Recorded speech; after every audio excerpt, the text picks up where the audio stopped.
of Mice and Men.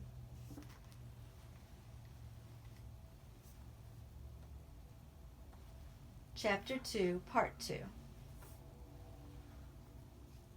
When the sound of his footsteps had died away, George turned on Lenny.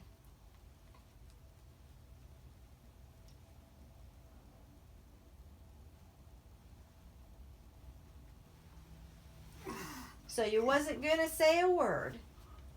You was gonna leave your big flapper shut and let me do the talking. Darn near lost us the job.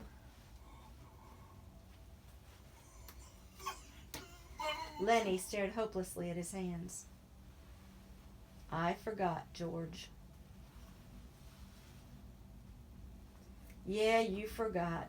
You always forget, and I gotta talk you out of it. He sat down heavily on the bunk. Now he's got his eye on us. Now we gotta be careful and not make no slips. You keep your big flapper shut after this. He fell morosely silent. George? What do you want now? I wasn't kicked in the head with no horse, was I, George? Be a darn good thing if you was, George said viciously. Save everybody a heck of a lot of trouble. You said I was your cousin, George. Well, that was a lie, and I'm darn glad it was. If I was a relative of yours, I'd shoot myself. He stopped suddenly, stepped to the open front door, and peered out.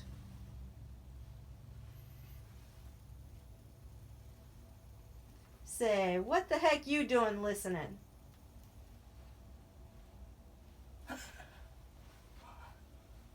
The old man came slowly into the room. He had a broom in his hand.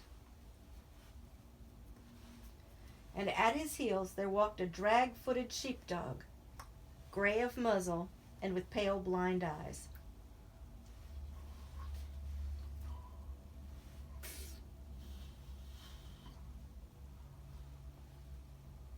The dog struggled lamely to the side of the room and lay down, grunting softly to himself and licking his grizzled, moth-eaten coat. The swamper watched him until he was settled. I wasn't listening. I was just standing in the shade a minute, scratching my dog. I just now finished swamping out the wash house. You was poking your big ears into our business, George said.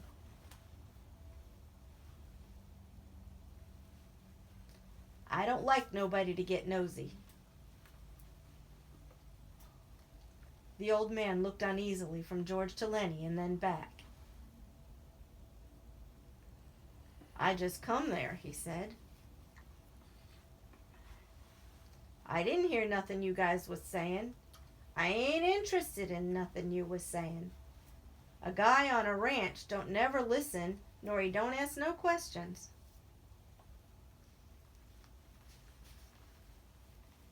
Darn right he don't, said George, slightly mollified.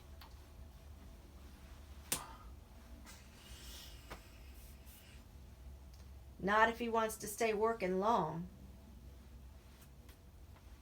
But he was reassured by the swamper's defense.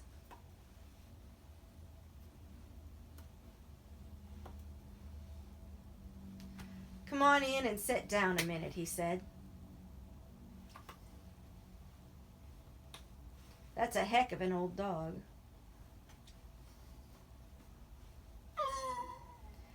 Yeah, I had him ever since he was a pup.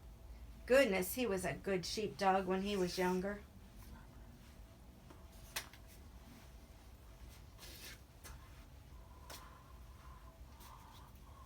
He stood his broom against the wall and he rubbed his white bristled cheek with his knuckles.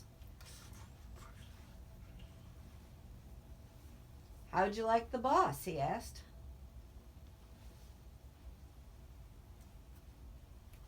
Pretty good. Seemed all right. The swamper agreed. He's a nice fella. You gotta take him right. At that moment, a young man came into the bunkhouse. A thin young man with a brown face, with brown eyes, and a head of tightly curled hair. He wore a work glove on his left hand, and like the boss, he wore high-heeled boots. "Seen my old man?" he asked.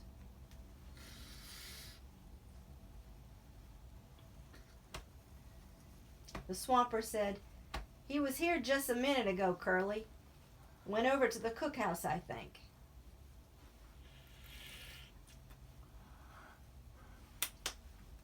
"I'll try to catch him," said Curly. His eyes passed over the new man and he stopped. He glanced coldly at George and then at Lenny.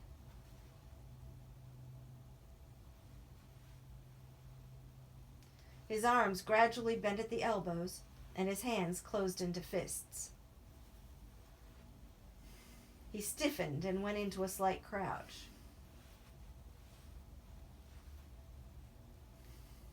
His glance was at once calculating and pugnacious.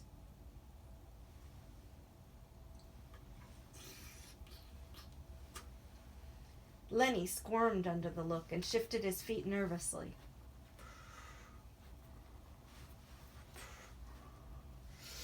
Curly stepped gingerly close to him. "You the new guys the old man was waiting for?" "We just come in," said George. "Let the big guy talk."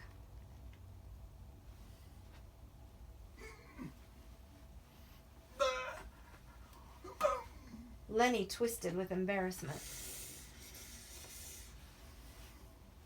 George said, "Suppose you don't want to talk." Curly lashed his body around. "By goodness, he's got to talk when he's spoke to. What the heck are you getting into it for?" "We travel together," said George coldly.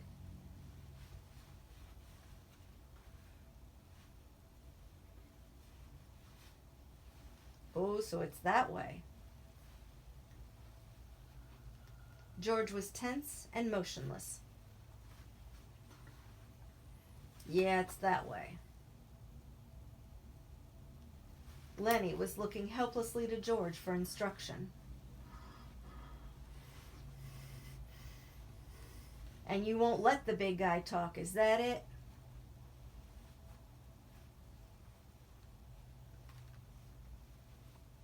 "He can talk if he wants to tell you anything." He nodded slightly to Lenny. "We just come in," said Lenny softly.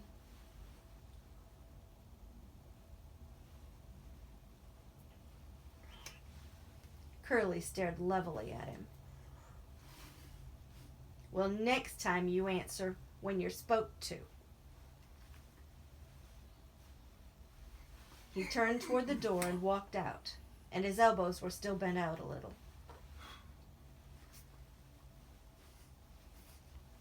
George watched him go, and then he turned back to the swamper.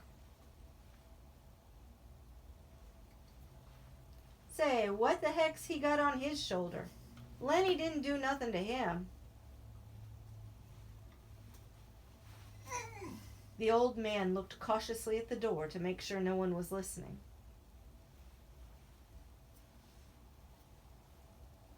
"That's the boss's son," he said quietly.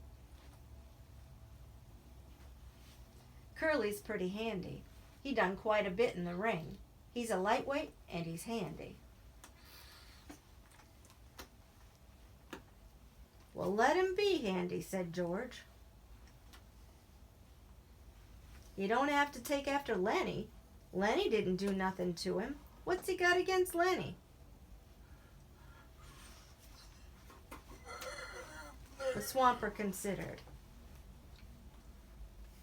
Well, tell you what. Curly's like a lot of little guys. He hates big guys. He's all the time picking scraps with big guys. Kinda like he's mad at 'em because he ain't a big guy. You seen little guys like that, ain't you? Always scrappy.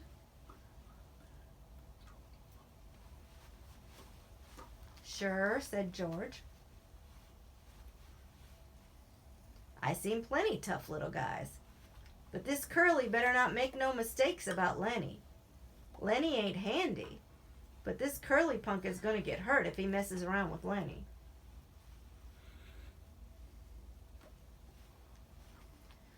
Well, Curly's pretty handy, the swamper said skeptically.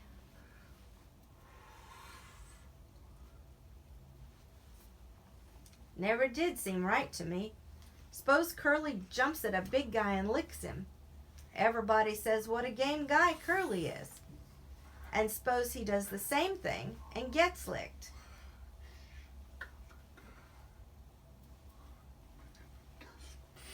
Then everybody says the big guy ought to pick somebody his own size. And maybe they gang up on the big guy. Never did seem right to me.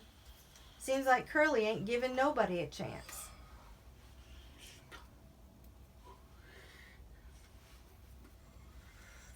George was watching the door.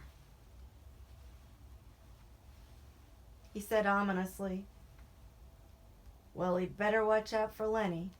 Lenny ain't no fighter, but Lenny's strong and quick and Lenny don't know the rules. He walked to the square table and sat down on one of the boxes.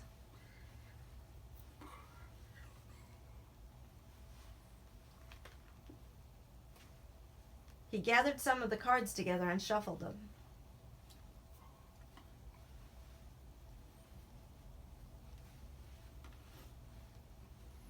The old man sat down on another box.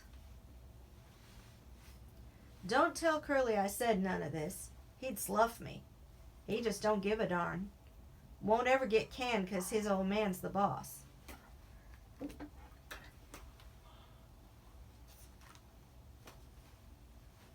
George cut the cards and began turning them over, looking at each one and throwing it down on a pile.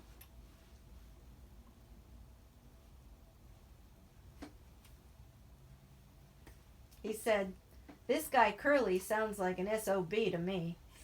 I don't like mean little guys.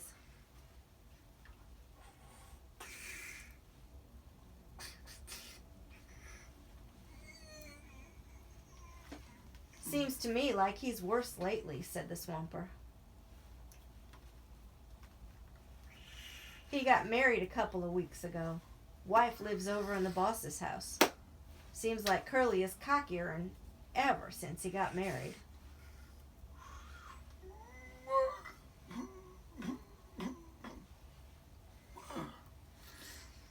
George grunted. Maybe he's showing off for his wife. The swamper warmed to his gossip. You seen that glove on his left hand? Yeah, I seen it.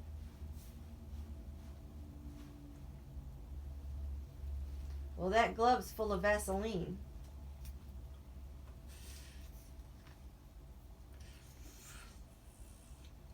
Vaseline? What the heck for?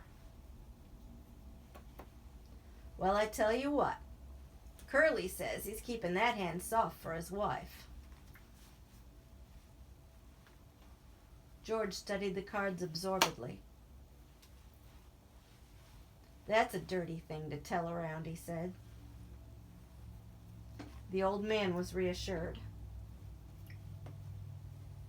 He had drawn a derogatory statement from George.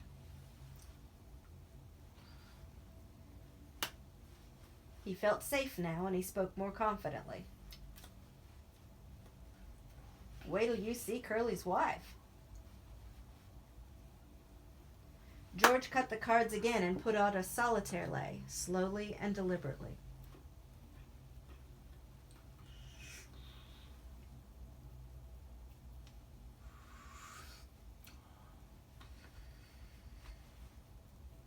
Purdy? He asked casually.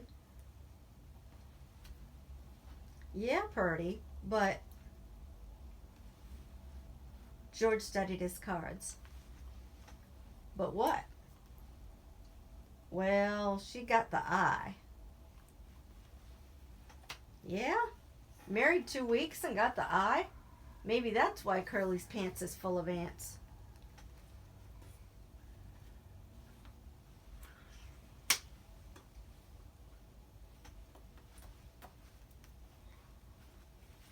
I seen her give Slim the eye. Slim's a jerk-line Skinner. Heck of a nice fella.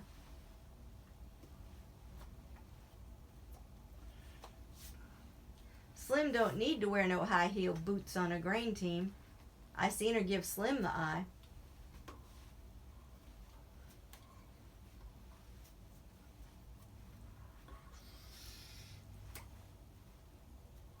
Curly never seen it.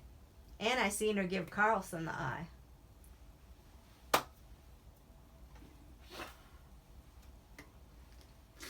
George pretended a lack of interest.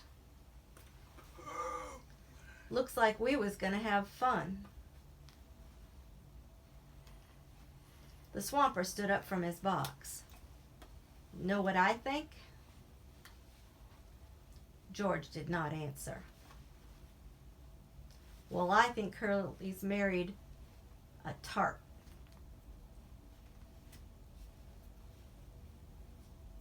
He ain't the first, said George. There's plenty done that. The old man moved toward the door, and his ancient dog lifted his head and peered about, and then got painfully to his feet to follow.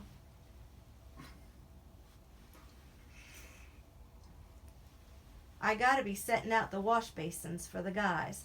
The teams will be in before long. You guys gonna buck barley?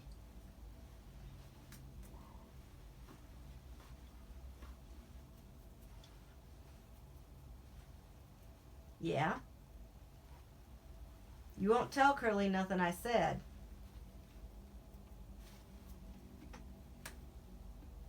Heck no. Well, you look her over, mister. You see if she ain't a tart.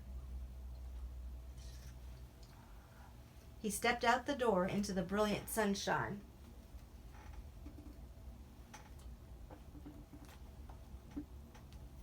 George laid down his cards thoughtfully, turned his piles of 3.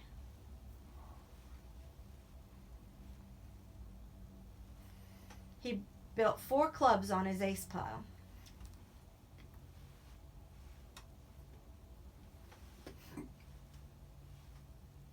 The sun square was on the floor now, and the flies whipped through it like sparks.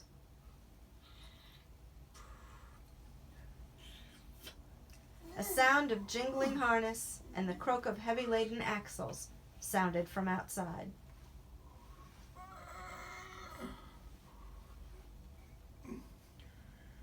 From the distance came a clear call. Stable Buck! Ooh, Stable Buck!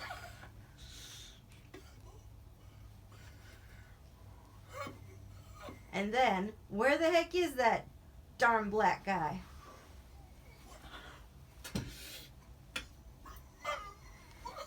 George stared at his solitaire lay, and then he flounced the cards together and turned around to Lenny.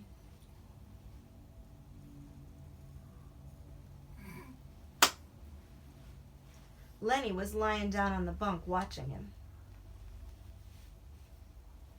Look, Lenny, this here ain't no setup. I'm scared. You gonna have trouble with that Curly guy. I seen that kind before. He was kind of feeling you out.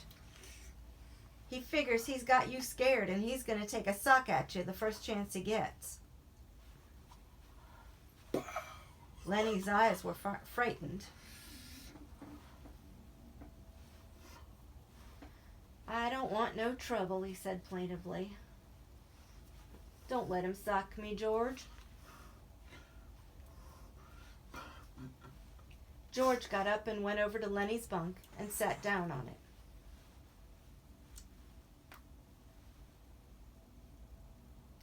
I hate that kind of jerk, he said. I seen plenty of 'em. Like the old guy says, Curly don't take no chances. He always wins. He thought for a moment. If he tangles with you, Lenny, we're going to get the can.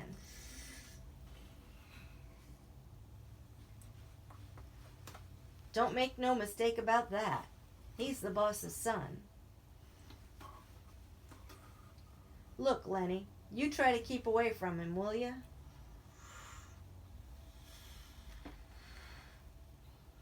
Don't never speak to him. If he comes in here, you move clear to the other side of the room. Will you do that, Lenny? I don't want no trouble, Lenny mourned. I never done nothing to him. Well, that won't do you no good if Curly wants to plug himself up for a fighter.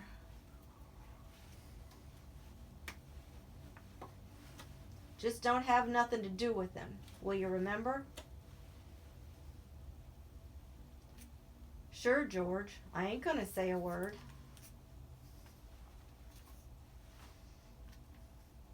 The sound of the approaching grain teams was louder. Thud of big hooves on hard ground, drag of brakes, and the jingle of trace chains.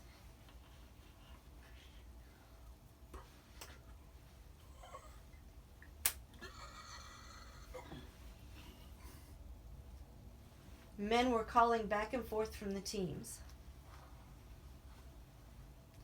George, sitting on the bunk beside Lenny, frowned as he thought. Lenny asked timidly, "You ain't mad, George?" "I ain't mad at you. I'm mad at this here Curly jerk. I hoped we was gonna get a little steak together, maybe $100. His tone grew decisive. You keep away from Curly, Lenny. Sure I will, George. I won't say a word. Don't let him pull you in, but if the SOB socks you, let him have it.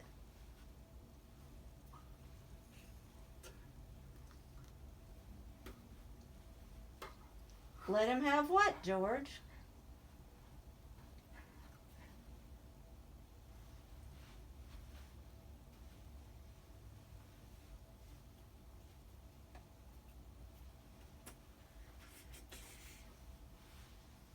Never mind, never mind. I'll tell you when. I hate that kind of a guy. Look, Lenny, if you get in any trouble, you remember what I told you to do. Lenny raised up on his elbow. His face contorted with thought. Then his eyes moved sadly to George's face. If I get in any trouble, you ain't gonna let me tend the rabbits. That's not what I meant. You remember where we slept last night, down by the river?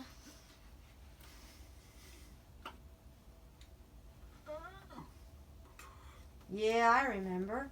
Oh, sure I remember. I go there and hide in the brush.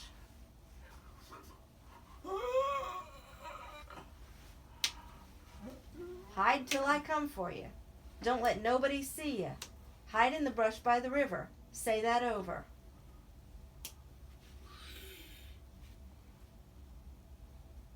Hide in the brush by the river. Down in the brush by the river.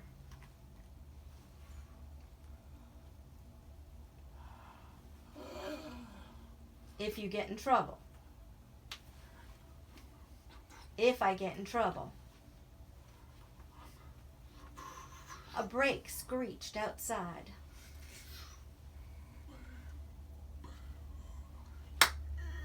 A call came. Stable bug, oh stable bug.